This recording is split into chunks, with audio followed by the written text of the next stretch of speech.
Assalamu alaikum. I'm Khorshed. Today I will share something regarding basic rules of the project management. First, I start with a triangle that describe time, cost, scope, quality, and risks. In this triangle, scope at the bottom and risks at the top.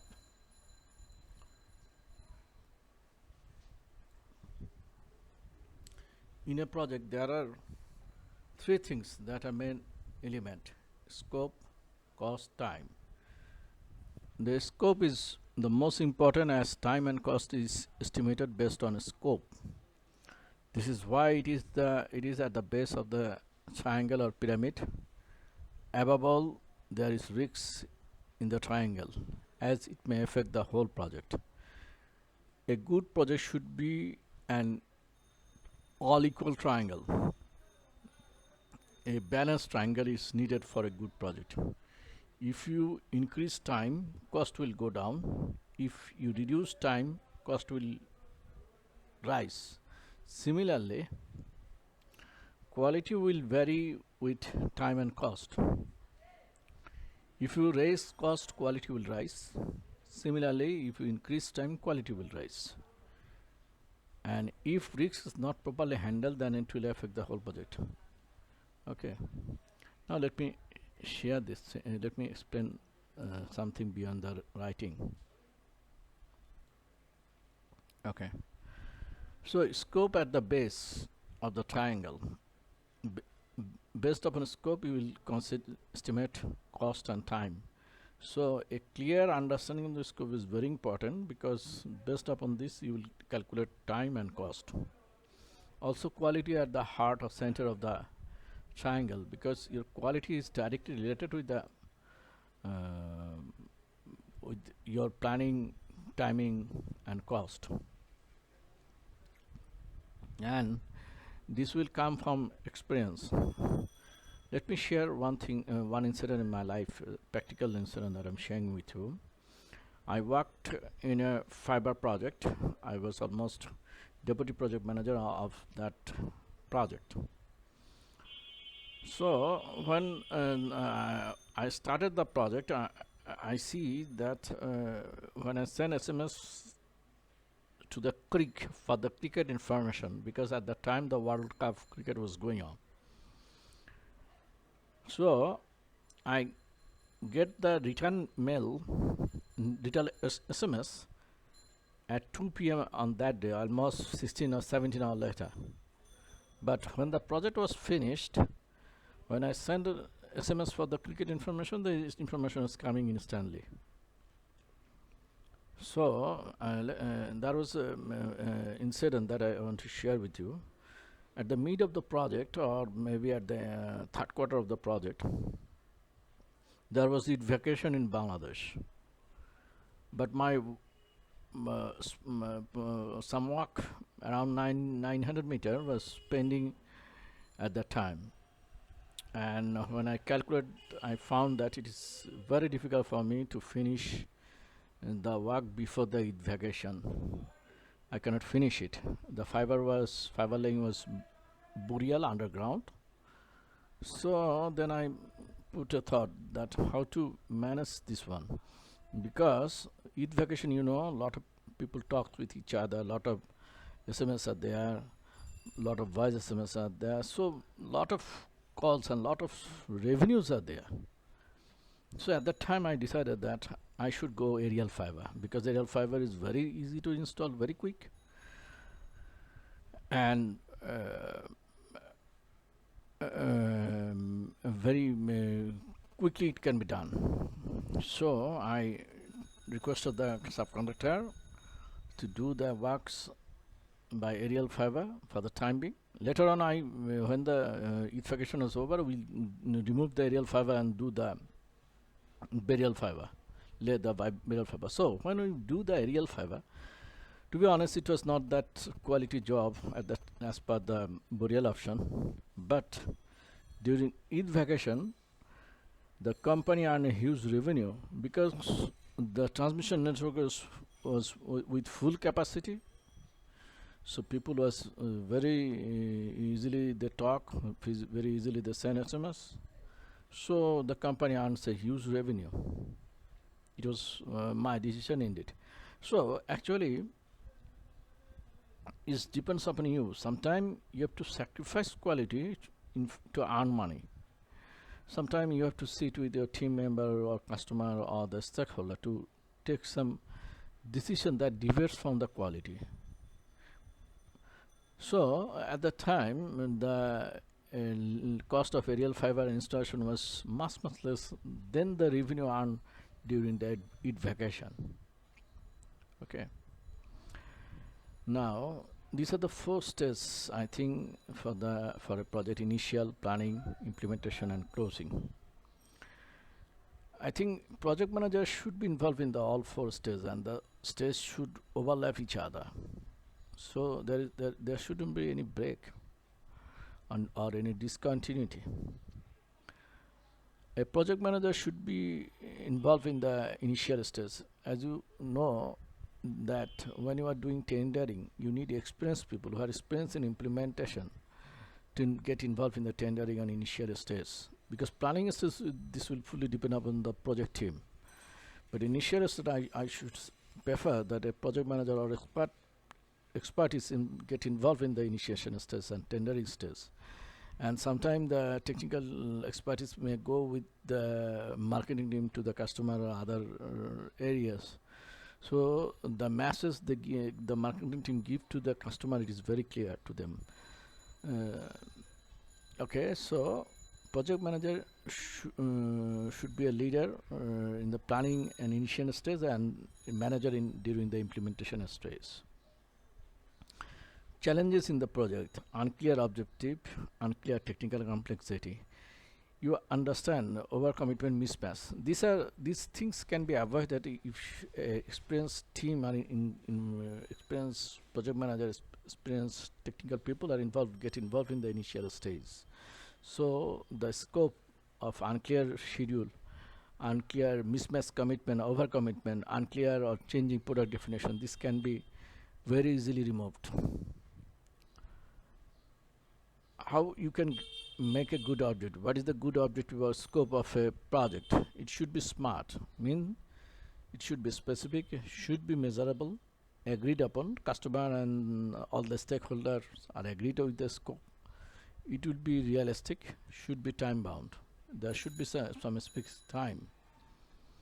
And how to get this information from the client documents, request of proposal, statement of work, and these are the things from which you can get the clear idea about the scope and objective.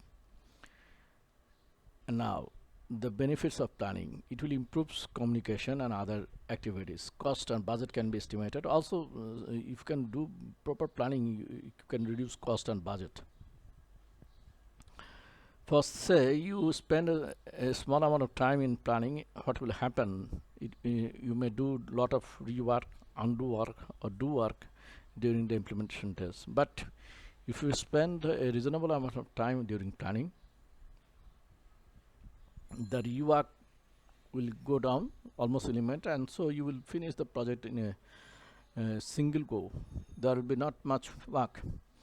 And I want to say some things from my experience, that when you are doing planning, you should have in your hand the contract documents, not financial portion, because financial portion the technical team no need to know, but you should have the work order, without price work order in your hand. Because for say sometimes the work order or PO are issues in some work order or PO are issues in such a way that at the top, at number 1, 2, 3, or maybe front page, the equipment or marks installation are mentioned. Maybe the accessories are card on the page, second page, or maybe on the item 25, 26. So normally what happened, that sometimes I also make mistake in some cases. When I was young, I give transportation for marks and the marks is installed in the site. Later on found that there is some card or accessories on the marks, so I make another transportation from warehouse to site. So two transportation I use, one for marks, one for accessories.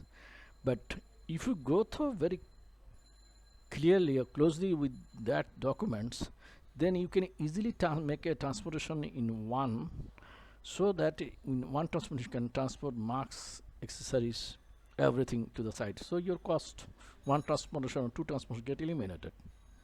Similarly, when you are doing installation of the equipment, or you are doing civil works or any other works during implementation, you should have a very clear and approved drawing. Sometimes if you make mistake in installation, equipment installation, if you have to shift it again or adjust it, then you are wasting your time. Also there may be some cost, maybe you have to give the upfront to installation cost. So in this way, if you make proper plan, you can reduce your cost, you can reduce your rework. So if the project implementation and project implemented with project management, then there will be good plan and execution. I prefer a single point of contact between customer and contractor, because it will reduce lot of confusion and other thing. These are the basic idea of the project. Project manager would be at the heart, core team and extended team, and sponsor at the top. Project manager convert strategy into operation, operation. This is a flexibility matrix where scope, time, and cost. For a good project, this should be in 3 different row and 3 different column. It is better, because if all the things become more flexible or all the things become less flexible, that's not a good project to handle. Project manager should be a good negotiator, definitely. If a project manager is a very good negotiator, he can negotiate with his people, then it's always good. Two objective of a project charter: recognize the existence of the project, authorize the project manager. Written requirement: project deliverable, written requirement, unwritten requirement. Now, one thing I want to share with you, that when you are selecting a project, you need to be very specific with the profit loss analysis, or the net present value. What I'm saying, net present value, okay? NPV. It's mean your present investment, or maybe benefits all in the present value and minus the investment. This is the formula. And here I is the internal rate of depreciation. What I'm saying to you, that depreciation is such a thing that you are as you know, as the time passes, money become difficult to buy things. The things become costlier. First, say with 100 taka on 2019, the amount of product you'll be able to buy, with in 2020 you will not be able to buy the same amount of product. It maybe most of the case it will be less amount of product. Similarly, on 2021 it will become more less. So 100 taka does not have same value on all the year. It will start, value of money will start getting decreased as the time passes. This thing I use in this formula. Let me consider this thing, why it is so important. But I use this formula, but this formula may vary. I have used it as 1 plus I depreciation rate, and then the power, it may be I into n. Actually there is lot of depreciation formula.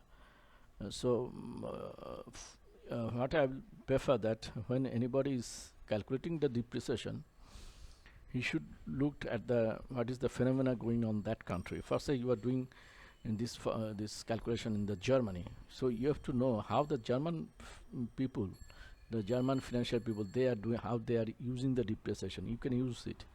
Maybe the calculation they are using, it is different from the people that are used by US people. So when you are doing the calculation, you follow US as they are following. Sometimes it may vary from organization to organization, because you understand it varies from the countries to country, depreciation rate of depreciation. But using this, whatever formula you use, the difference would be not that big, almost closer to each other. However, it is better to use the local concept for depreciation, how the local finance people are using the depreciation. Let us consider two projects. Project A and Project B. Both have initial investment of 100 taka. For Project A, first year we are getting 75%, second year we are getting 75%, third year we are not getting anything. So our total income is 150 taka. For B project, first year there is no earning, second year 50 taka, third year 120 taka. Earning is 160. This is fully depends upon how you are doing the work and how the payment terms are set, or how the payment terms are set by the customer. So the more quickly you earn money, that is better for you, from my point of view. First, in this case, project A, the earning is 150 taka, and project B, it is 160 taka. So from a general perspective, you may think the project B is more profitable, because we are getting 110 taka more. Now, if I use depreciation, what will happen? If we use this formula, then the net profit, I mean, let's consider this is 2019, 2020, 2021. I've transferred all value into 2019 because I'm investing on 2019. So if I convert it, then the project A, for the project A, the return on investment is 30 taka. Okay. But for the project B, the return on investment is 24 taka. Because I'm earning a huge amount on the third year, nothing in the first year, a small amount in the second year.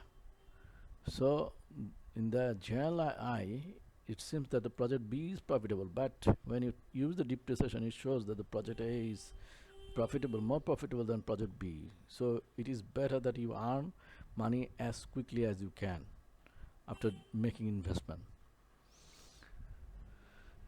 So another thing is important, that is WBS, work breakdown structure. This is to distribute the work into small part, measurable part, so you can give a track what will happen after that one and how the sequence of the work. It should not be more than 80 working hours. You can use lot of formats, by product, by activity, by phase. Okay, so these are the things. These are the basic part of the project management.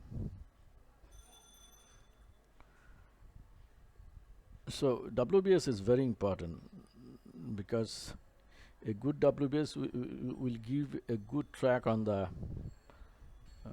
project management and the sequence of work.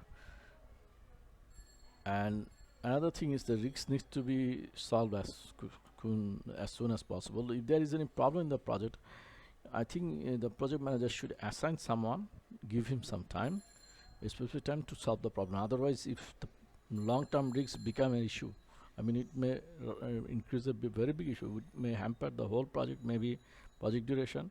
If your payment terms are directly related with the ending of the project, then your money will get stuck. I mean, if the project is not finished, you will not get the money. So payment terms are very important, and how you are managing the project. Thank you very much for watching this. If you have any question or inquiry, you can send comment. Thank you very much.